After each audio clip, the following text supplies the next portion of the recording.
One. Good morning, good morning, good morning. That noise you hear is my bread machine #1. It literally started kneading the second my husband pressed go for the video. But that's okay, you know what that sound is. Good morning, I'm Ellen, your crazy baker chick who makes bread and invents new recipes and shares them with you. Speaking of sharing recipes with you, before I forget, I want to make sure you can always find the recipe in my videos. And I'm going to show you on my iPad, and my videographer will zoom in. When you see the video playing, and this is just a screenshot, so I'm not going to play video for you, but this is one of my videos. There's a tiny little arrow directly across from the name of the bread. It's very small, but if you click down on that, you will see the entire recipe written out. You do not have to pause and write down amounts of ingredients. I don't even always say the amounts of ingredients when I'm putting it in the bread pan, okay? Don't need to do that. Just go to the description, it's there for you. You can copy and paste onto maybe a Word document. You can take a screenshot, print it out. You can just jot down the amounts and the ingredients because that's pretty much all you're gonna need after watching the video. So it's that teeny tiny little arrow, okay? And then if you wanna make a comment, I haven't made a little pink arrow for it, but it's right there, comments, add a comment. And I do appreciate your comments. And if you've commented on my videos before, you know I answer every single comment. Please feel free to ask me anything about bread making that you like, or make a request for me to make something that I haven't made before. Look through all my videos though before you do that. All right? Okay, and quick call out to my friend Gay Jordan, and her YouTube channel is Apron Strings. We shared a FaceTime today from California to Texas, and I showed her how to use her new pasta machine because I have one that's pretty similar to it. And no, please don't ask me to help you with pasta because I am not an expert at all. Go on your Facebook pages and find a group because don't ask me, I'm not that good at it. So, okay, today I'm gonna add the ingredients for brioche in 2 bread pans. One bread pan is just going to be a loaf of bread, brioche. The other one I'm going to show you how to make hamburger buns. I have showed you how to make hamburger buns before with a different recipe. I think brioche is better, and people keep asking me for a hamburger bun, so I'm gonna show you one more time. So I'm going to start by adding my liquids. I have just a little bit of half and half. You can use milk. It's only 35 grams. And 4 eggs that I'm gonna beat a bit. Don't have to beat them completely, but get some water in there right away so they don't make egg glue. All right, and then bread flour.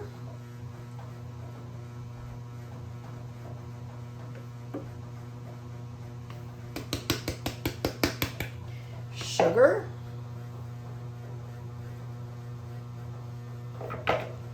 Kosher salt. And if you've watched my videos, you know I always put the sugar on the right, salt on the left. It doesn't have to be that way, but that's just my routine. So if I get distracted for a minute, did I put the salt in? Did I put the sugar in? I can look and see that it's there. And a lot of butter. Woohoo! This is 171 grams of butter. That's a lot of butter. And this is unsalted. And I'm just going to put it along the sides of the bread pan. And we'll do a close-up of what everything looks like in the bread pan. Because I have the island taken up with 2 sets of ingredients, I didn't put the bread pan as close to my videographer as I usually do. So he's having to reach way out, but he's making it work. Okay? And let me just wipe my greasy fingers off. And finally, make that little hole and put the yeast in. And I am going to use my dough course or dough cycle for this because I prefer to shape my breads. All right, so when we come back, I will have filled the second bread pan. You can see I have the duplicate ingredients all weighed out. I'll fill that. I will get them both going on dough cycle. I'll maybe start one about 5 minutes after the other, and I'll do the loaf of bread first, because obviously making the hamburger buns will take itty bitty more time, you know, than just plunking the dough into the loaf pan. I do want to say that this, and it's obvious by the amount of butter and egg, I do want to say that this is a very, very buttery, greasy dough. And it might be too wet. It's not usually too dry. It could be too wet. Might have to add a little flour, but it's not going to form as nice a dough ball as most other doughs, because it has that much butter and egg. But I will show you what it's supposed to look like. All right, see you in a bit. This is the brioche dough that I started first. Now, I warned you that it is a greasy, wet dough, but then I'm going to show you down here. A telltale too wet is when it pools around the bottom under the paddles. So I'm going to wipe my fingers off and add some more flour. I added about 10 or 15 grams of flour, about a tablespoon and a half. And I'm going to give it a moment. And in the meantime, I'm going to check the second one. And this is not finished mixing, so I'm just going to let that keep going. All right, let's look at this one. Still too wet. Maybe I need to amend this recipe. I have added a little more flour. I've probably added about 25 to 30 grams more. I kind of don't weigh it. I just put some in. I'm going to give it another few seconds, and I'm going to show you how much better it looks.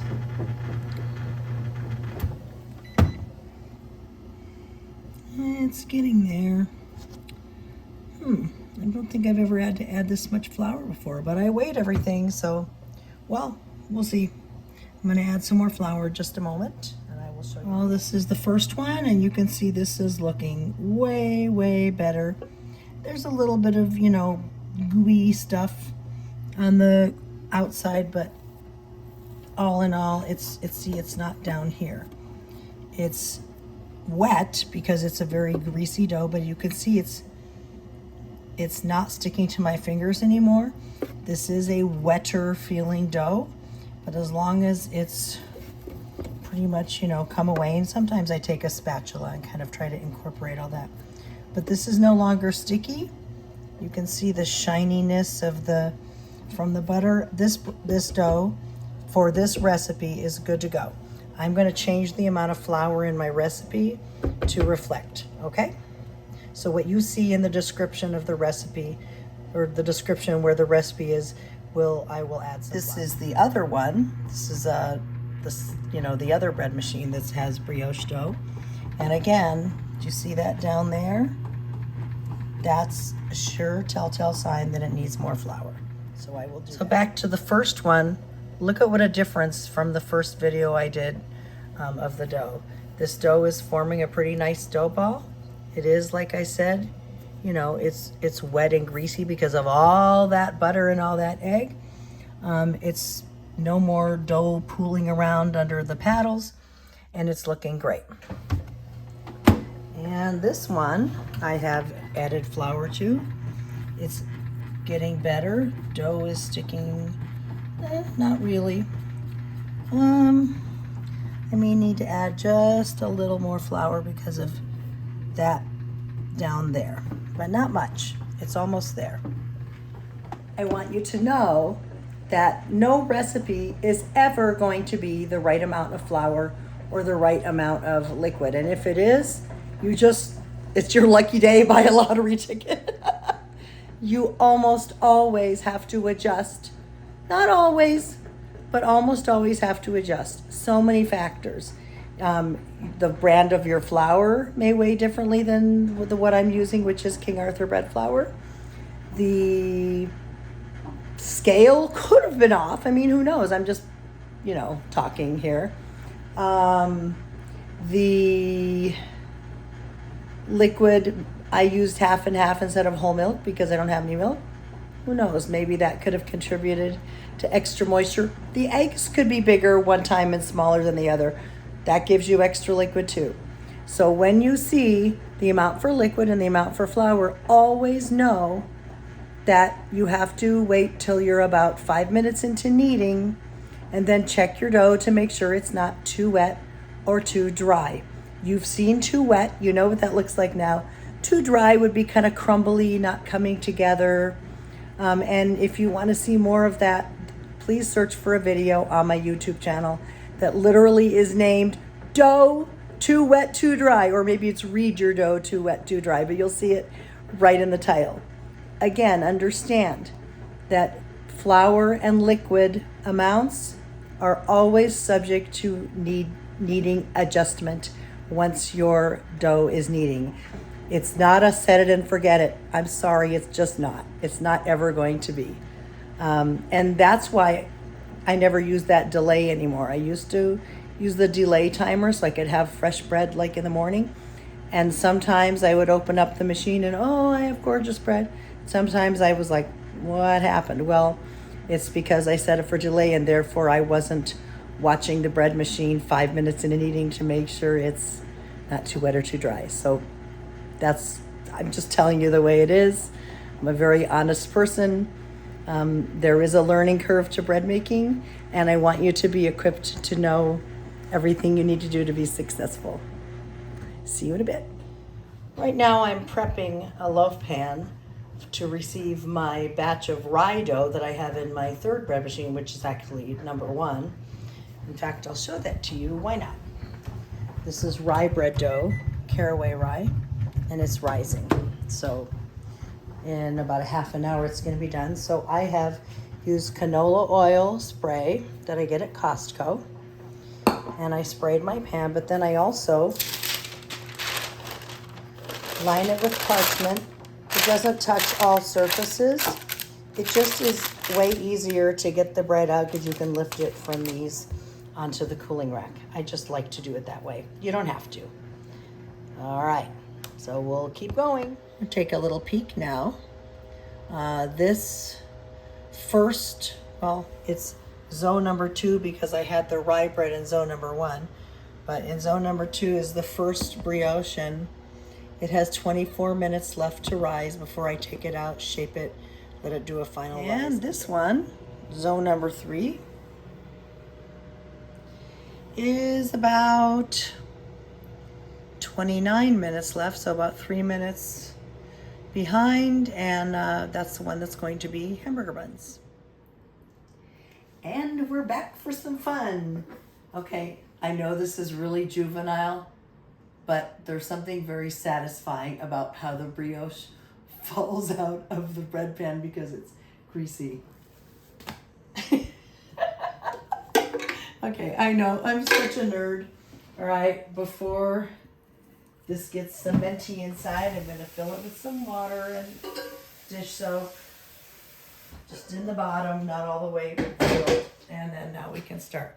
So obviously this dough is, you can see my hands, it's very buttery, but it is going to be delicious. So because it is so, I guess you call floppy, I am going to kind of play with it. I'm not really kneading it. I'm just kind of getting it some flour. Then I'm gonna kind of just roll it up. You don't have to, you can just shape it however you want. But you please expect that it's going to be super, super greasy from the butter. And that's all. I've put it in the loaf pan. And now we're gonna walk over to the oven. Yep.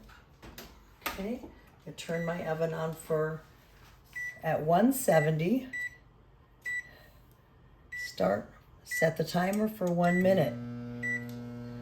I say this every time So if you need to fast forward a little bit, I know it gets a little boring.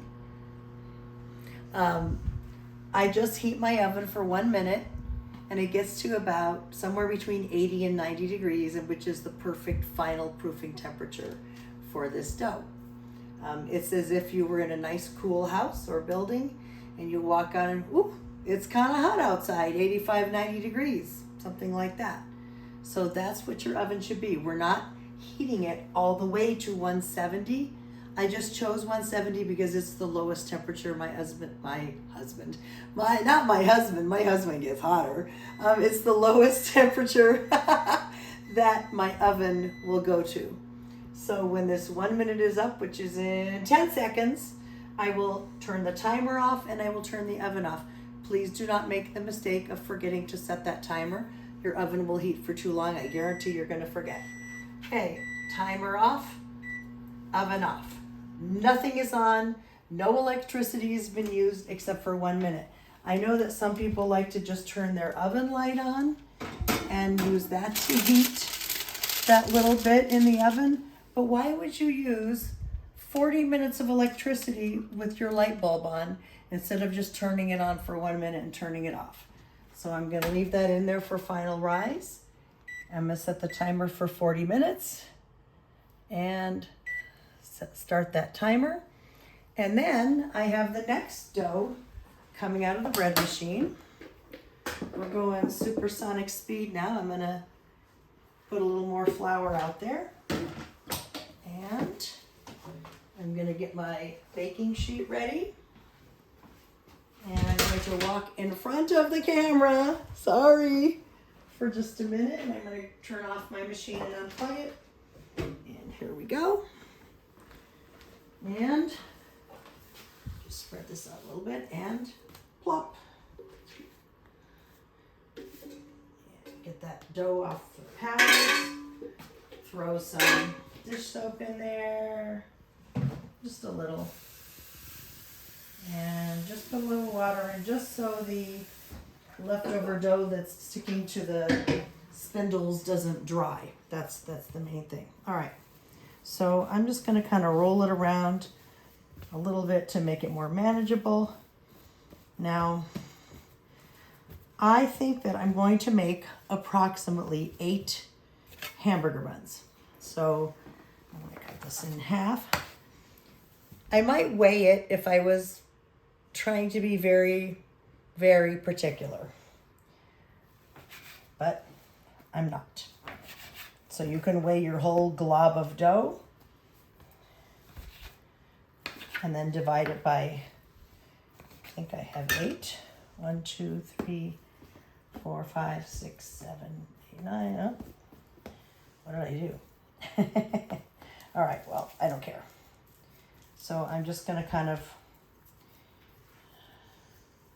take the dough and I'm going to kind of just, I don't know if you can see that motion, but I'm kind of putting under, and then I'm going to pinch the bottoms. I'm not very good at rolling into and then I smash it down. I'm not so good at rolling it into balls. I'm just going to smash it down. So this dough is a bigger hunk. That's okay. They're going to be different sizes. I don't care. Like I said, I could have weighed the whole hunk of dough and then divided it by weighing each part. Okay, put that on there and smash. This is too small. I don't know what I did when I was cutting. Too much talking and not enough paying attention. So we will show you when I have all of these little buns formed and they're on the baking sheet. So all of the hamburger buns have been formed. You can see that they are different sizes. As I said, you can weigh the whole glob, divide it by 8, and then make them all more uniform. I just wasn't in the mood to do that. And I'm going to stick them in that already preheated oven with the loaf of brioche that's already in there. I moved up the rack that the loaf is on. I'm just going to stick these in here. will be just fine. It's only 10 minutes, so they may need another extra 10 minutes to rise. And I will show you what they look like after they've risen, and I will egg wash them and we will bake them.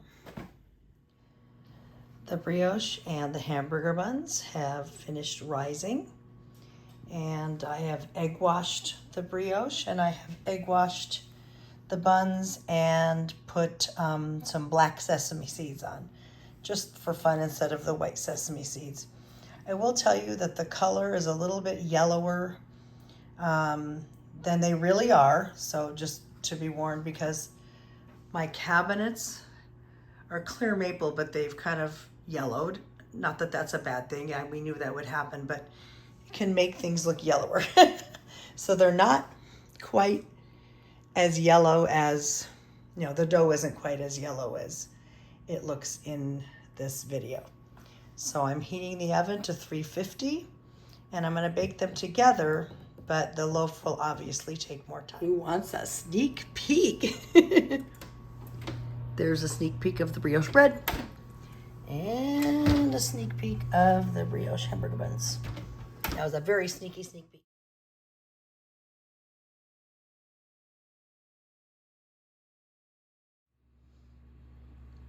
Well, here are these gorgeous brioche hamburger buns. I know that they are not all the same size because I didn't have the patience today to weigh the whole piece of dough and then divide by 8, but you can. And I don't even know if these will be eaten with hamburgers. They're gonna pretty much be cooled down and be put in the freezer until such time where we want to eat them with something. But anyway, these are my hamburger buns, and you can see they're beautifully brown on the bottom as well. So there you go, and the loaf of bread is almost done. By the way, there's my rye bread. If you want to make rye bread with this wonderful crust, you'll find it on my YouTube channel list of videos. It's one of my first videos. I think the 3rd video I ever made.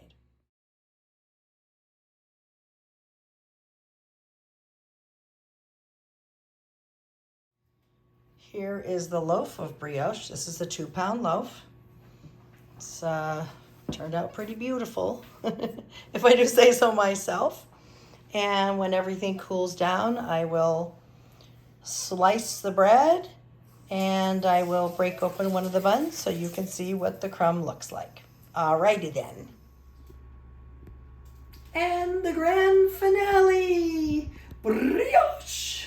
So here is one of the hamburger buns I've cut open. Just wanted you to see the crumb. It has a little bit of a crispy crust, but not hard. It's just the perfect pillowy hamburger bun. Nicely done on the bottom. Yep, I don't know what's on my hands. Oh, it's the sesame seeds. Like I see black things. It's the sesame seeds from the tops. And here's the bread. You can see the beautiful crumb. Oh, it smells so eggy and buttery and delicious. I just want to eat it up, but we're making dinner right now and this isn't on the menu, unfortunately. So I will have to have this later. I hope you enjoyed this video for brioche. I know I had done it before for Halloween, but you hadn't seen plain brioche or brioche hamburger buns, and I wanted to do that for you. I know that some people buy hamburger bun molds because they want all of their buns to be the same size. You can do that if you want. I do caution you that I've had people tell me that the buns burn on the bottom before they're kind of done on top, and I just want you to exercise caution. Make sure you have your scale ready, your thermometer ready to make sure they don't get, brioche is an enriched bread, so it should be 200 degrees. I do caution you with the hamburger bun molds to be careful because there's more heat surrounding each bun and they might get done a little faster, so just be careful. I baked these buns for about 15 minutes and then I looked at them, I took their temperature. Okay, they needed 5 more minutes. I always set the timer a little earlier and then double check. For this, it took about 45 minutes, Both of them were baked at 350. I kept taking its temperature, but I did cover it with a sheet of foil loosely on top when it was nice and brown so it wouldn't over brown. Okay, so oh, there's a timer. Like, subscribe. If you send me a comment, I promise I will answer, and I hope you enjoyed this. Yummy, yummy, yummy, yummy, yummy. When I was watching my first brioche video, I realized that I did not measure the ingredients in front of you. I did not show you how to check the dough and go into a lot of detail. And I think a lot of people really love brioche. I don't need these glasses. And so I wanted to do it again and do it better. So that is why there is now another video about making brioche and brioche hamburger buns and brioche bread, and it's delicious. So if you wonder, that's why. It's a new and improved video.